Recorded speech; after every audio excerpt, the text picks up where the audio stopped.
Cutting చూపిస్తాను. ఇప్పుడు మనకి హ్యాండిల్ ఎంత ఉందో చూసుకోవాలి, ఎంత వచ్చిందో చూసుకోవాలండి. నాకైతే చూడండి 7.5 వచ్చింది, కరెక్ట్గా 7.5 వచ్చింది కదా. మీకు క్లాత్ ఎక్కువగా ఉంటే 1.5 తీసుకోండి, క్లాత్ తక్కువ ఉంటే 1.5 తీసుకోండి, అంటే 1-2 గీతలు ఎక్స్ట్రా. నేనైతే ఇక్కడ 1.5 తీసుకుంటున్నాను. 1.5 1.5 ఇది హెమ్మింగ్కి వెళ్ళిపోతుందండి. స్టిచ్చింగ్ చేసి హెమ్మింగ్ చేయాలి, లాంటి ఫోల్డింగ్ చేస్తాం కదా. ప్లెయిన్ బ్లౌజ్ అయితే లైనింగ్ బ్లౌజ్ అయితే 1/2 ఇంచ్ పెట్టుకుంటే సరిపోతుంది ఖర్చు. ఇది ఒకవేళ ప్లెయిన్ బ్లౌజ్ అయితే 1.5 తీసుకోవాలి. నేను 1.5 ఇక్కడ 1.5 హెమ్మింగ్ కానీ వదిలేస్తాను, హెమ్మింగ్ పట్టీ కోసం అండి. చివరి దాకా తీసేసుకోండి. ఇది ఫోల్డింగ్ మీద కటింగ్ చేయట్లేదు, పేపర్ మీద కాబట్టి సింగిల్ పేపర్ మీద చూపించేస్తానండి. మనకి 7.5 వచ్చింది కదా. ఇప్పుడు 7.5 పెట్టేసుకోవాలి. 7.5 అంటే 8 ఇంచులు పెట్టేసుకోండి. ఖర్చు ఒక 1/2 ఇంచు, ఎందుకంటే స్టిచ్చింగ్ చేస్తాం కదా హ్యాండ్, దానికి ఒక 1/2 ఇంచు పోతుంది. 8 ఇంచులు సరిపోతుంది. ఒక 1/2 ఇంచు ఎక్స్ట్రా పెట్టుకున్నా పర్వాలేదండి. లేదు కదా, చూద్దాం. ఇక్కడ మనకి ఎంత కావాలి, మనకు సంక రౌండ్ 8 ఇంచులు వచ్చింది. ఆ 8 ఇంచులకి 7 ఇంచులు పెట్టుకుంటే సరిపోతుందండి. చూద్దాం, 7 ఇంచులు పెట్టుకుందాం అనుకుందాం. 7 ఇంచులు అనుకోండి, 7 ఇంచులు పెట్టుకుందాం. 7 ఇంచులు పెట్టుకుని ఇక్కడ లైన్ గీసుకుందాం అండి. ఇక్కడ చూస్తాం కదా, ఇక్కడ పేపర్ లేదు, అయినా పర్వాలేదు, మనం ఇంకా రౌండ్ కోసం దించుతాం కదా, సరిపోతుంది.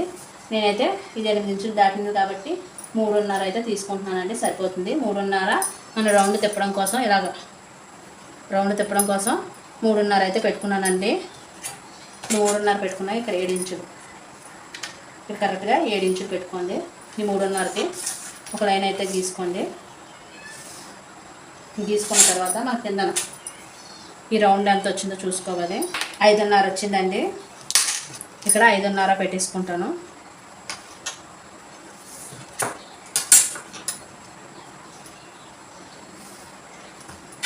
ఇక్కడ 3.5 దించుకున్నాం, ఇక్కడ 5.5. ఇది ఖర్చు కాకుండా ఇప్పుడు ఖర్చు 2 ఇంచులు, ఇక్కడ కూడా 2 ఇంచులు ఖర్చు. ఇలా ఇది ఖర్చు. ఇప్పుడు ఇక్కడ మనం 1 ఇంచ్ పెట్టుకుందాం రౌండ్ తిప్పడం కోసం. ఇక్కడ 1 ఇంచ్ పెట్టుకున్నాం. 1 ఇంచ్ పెట్టుకున్న తర్వాత ఇలాగా మీకు 1 ఇంచ్ దించి ఇలా గీసుకోండి. మీకు రౌండ్ తీయడం రాకపోతే ఇలాగా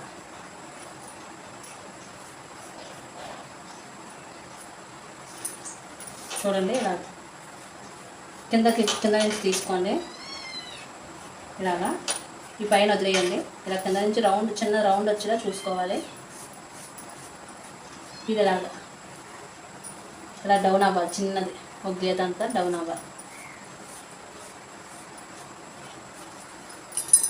ఈ పైన వదిలేయండి, ఇది రాంగ్. ఇక్కడ కింద నుంచి తీసుకోవాలి. మనకి కంటికి చూసినప్పుడు రౌండ్ వచ్చిందా లేదా అని తెలుసుకోవాలి, అలా తీసుకోవాలండి. ఇప్పుడైతే ఇలా గీసేసుకున్నాను కదా, ఇదైతే కటింగ్ చేసుకుంటానండి. అయితే మీకు డౌట్ రావచ్చు, ఇక్కడ మనకి ఈ రౌండ్ 8 వచ్చిందా లేదా అని. చూడండి, ఇక్కడ నుంచి చూడండి 8 ఇంచులు వచ్చింది.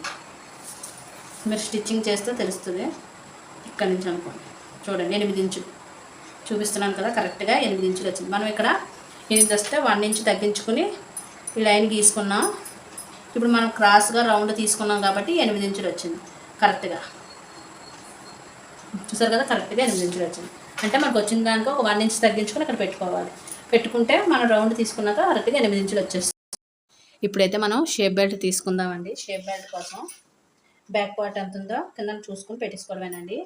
దీనికన్నా 1 ఇంచ్ తగ్గించుకోవాలి. చూడండి, ఇక్కడ 1 ఇంచు తగ్గించుకోవాలి, ఎందుకంటే పైన డాట్స్ వేస్తాం కదా, మన బ్యాక్ సైడ్ డాట్స్ వేస్తాం కదా, దానికోసం. అయితే ఇప్పుడు మనం షేప్ బెల్ట్ తీసుకోవాలండి. ఆది బ్లౌజ్ ప్రకారం షేప్ బెల్ట్ తీయాలి.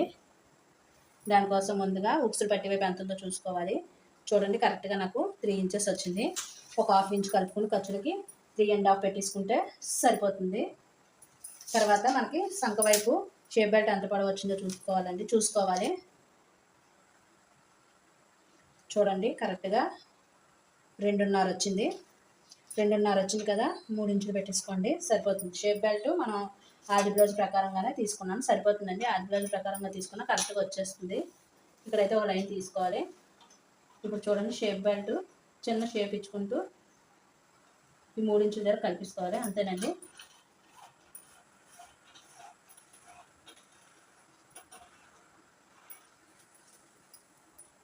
చూసారు కదా,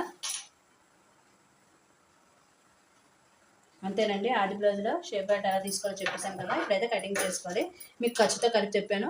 3 వస్తే 3.5, 2.5 వస్తే 3 ఇంచులు. అదే మీకు ఎంత వస్తే ఒక 2 ఇంచులు వచ్చినా 2.5, నెక్స్ట్ అదేం కలపక్కర్లేదు. అదే కొత్తగా నేర్చుకున్న వాళ్ళు ఉంటే ఒక అరించ్ ఎక్స్ట్రా పెట్టుకున్నా పర్వాలేదు, ఒక అరించ్ ఎక్స్ట్రా పెట్టుకున్నా పర్లేదండి. షేప్ బెల్ట్ దగ్గర నష్టం ఏమీ లేదు. నాకు అలవాటు అయిపోయింది కాబట్టి అరించే తీసుకున్నాను. మీరైతే 1 ఇంచ్ తీసుకోండి, సరిపోతుంది.